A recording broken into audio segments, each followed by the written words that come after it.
Have you ever wondered how your computer works? How your cell phone continues to get smaller, yet have more features?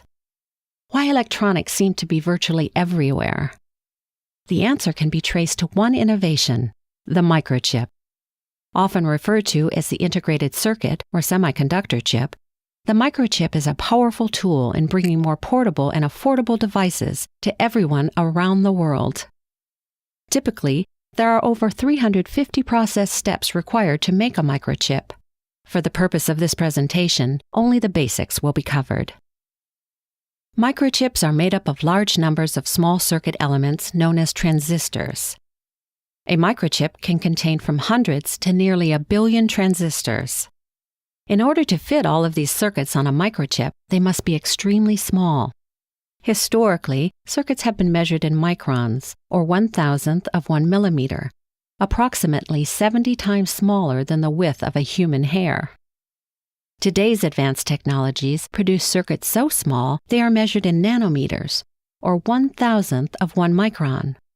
That is thousands of times smaller than the width of a human hair. Transistors in digital circuits operate similar to a light switch. They turn the current on and off. This on-off switching is how information is managed and controls how information is stored in a microchip. Electronic circuits consist of two parts. One is the switch, a device that starts and stops the flow of electrical current by either completing or breaking the circuit's pathway. The other is the wire, the circuit pathway which connects the switches to form the circuit. Materials through which electricity flows with relative ease are called conductors. Copper and other metals are examples of conductive materials. In contrast, a material that does not allow electrons to flow through it is called an insulator. For example, glass.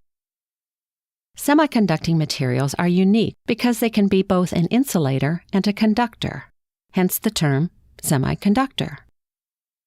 A transistor is formed with semiconducting areas that allow the flow of electricity, and insulating areas that don't allow the flow of electricity. Transistors are the fundamental building blocks of a microchip and are built on a silicon base. Silicon is one of the most common elements on Earth, and its unique electrical properties have made it the most commonly used semiconductor. To manufacture the silicon wafer, sand and other materials are processed at high temperatures to purify the silicon. A seed crystal, or single crystal, is brought into contact with the highly purified molten silicon. The seed is slowly rotated and pulled from the crucible, producing a large silicon cylinder called an ingot. When completed, these cylinders can be nearly 5 feet long and weigh hundreds of pounds. The ingot is then sliced and polished into thin discs called wafers, approximately the thickness of a credit card, which then become the foundation of a microchip. The diameter of wafers has grown over time, starting at less than 2 inches in 1970 to 300 millimeters, or the equivalent of 12 inches today. The larger the wafer, the more microchips that can be made at one time. Typically, 200 to several thousand microchips can be made on a single 300 millimeter wafer. There are several basic process steps that are used repeatedly in the creation of a microchip.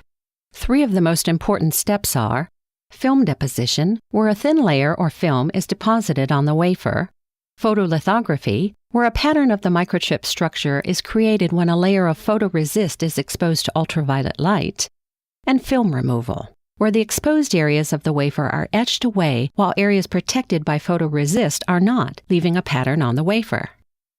These processes are repeated many times, building layer upon layer to make the microchip. Film deposition consists of creating thin, uniform layers of a material on the wafer surface. There are 3 primary techniques for film deposition: chemical vapor deposition, CVD, physical vapor deposition, PVD, and electrochemical plating, ECP.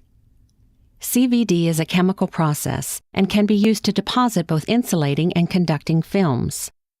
During CVD processing, gases containing elements or components of the material to be deposited on the wafer are introduced into a chamber where a chemical reaction occurs to form a solid thin film on the wafer.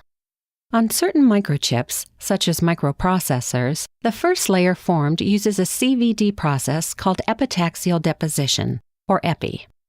EPI involves growing a layer of high-quality single-crystal silicon directly on a wafer, creating better electrical properties, which results in enhanced performance for advanced microchips.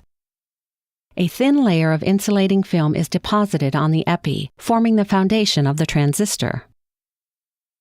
The next process is photolithography, a process where a mask with the pattern of one layer of a microchip circuitry is positioned in a precise location above the wafer. This process, also referred to as patterning, is repeated many times during the entire microchip making process. In photolithography, the wafer is first coated with a light-sensitive material called photoresist. The mask is then placed above the wafer and ultraviolet light is flashed through it, exposing the photoresist in select areas, creating a pattern. Each layer of a microchip uses a mask with a different pattern. To ensure that all layers are aligned with each other and that every microchip is the same, the size and pattern of the shapes on the wafer must be exact. To achieve this, a high-precision optical lithography tool steps through every microchip on the wafer, exposing the pattern, one microchip at a time. The photoresist in the exposed areas is then removed, revealing the wafer surface beneath.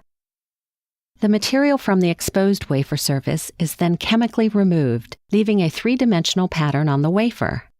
This process, known as etch, transfers the desired pattern from the photoresist to the wafer, the pattern of a circuit.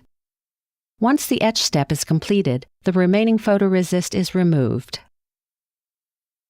The next step in creating the transistor is ion implantation. Extremely small amounts of impurities, called dopants, are accelerated to a high velocity so they can penetrate or implant the wafer surface, changing the electrical properties of the silicon. The wafer then goes through a high-temperature anneal known as rapid thermal processing, or RTP.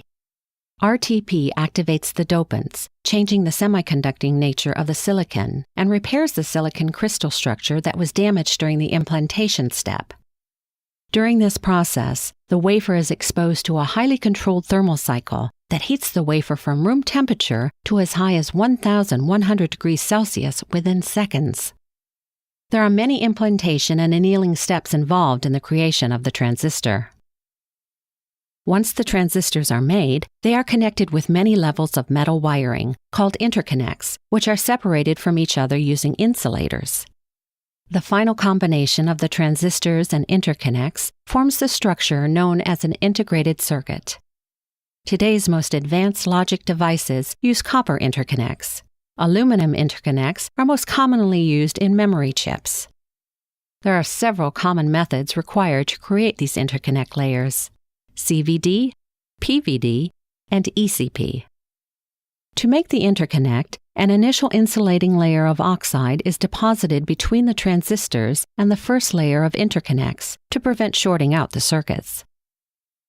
The transistors are connected to the first layer of interconnects through openings in the insulating layer called contacts. These contacts are different from all of the other layers of interconnects because they touch the transistor directly.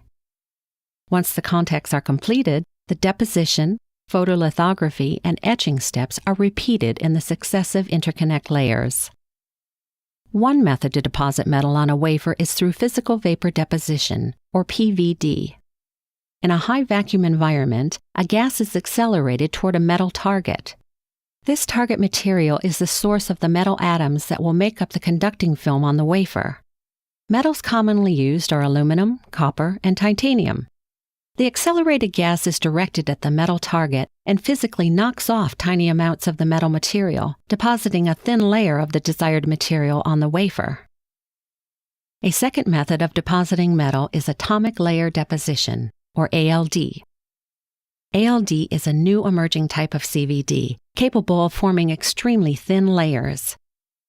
In ALD, chemicals are introduced sequentially into a low-pressure chamber. The resulting chemical reaction creates an ultra-thin layer of material. Each such deposition cycle deposits a thickness equivalent to a single atomic layer. By repeating the number of cycles, the desired film thickness is achieved. Ultra-thin films can thus be deposited with precise control.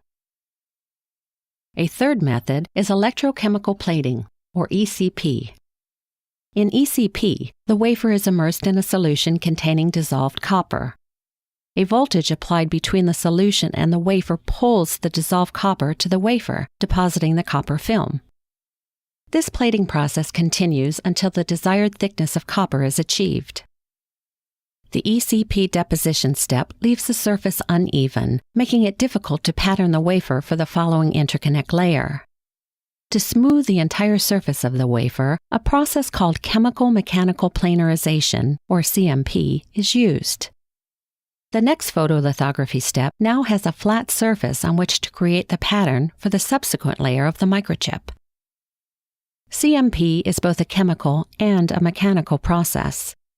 During CMP, the circuit side is held against a rotating pad while an abrasive liquid chemical, called slurry, is added. After the deposition of the metal is completed and the surface is smoothed out with the CMP step, another layer of insulating material is deposited between every interconnect layer to prevent shorting out the metal lines on the microchip. These process steps are repeated until all the interconnects have been created and the microchip structure is complete.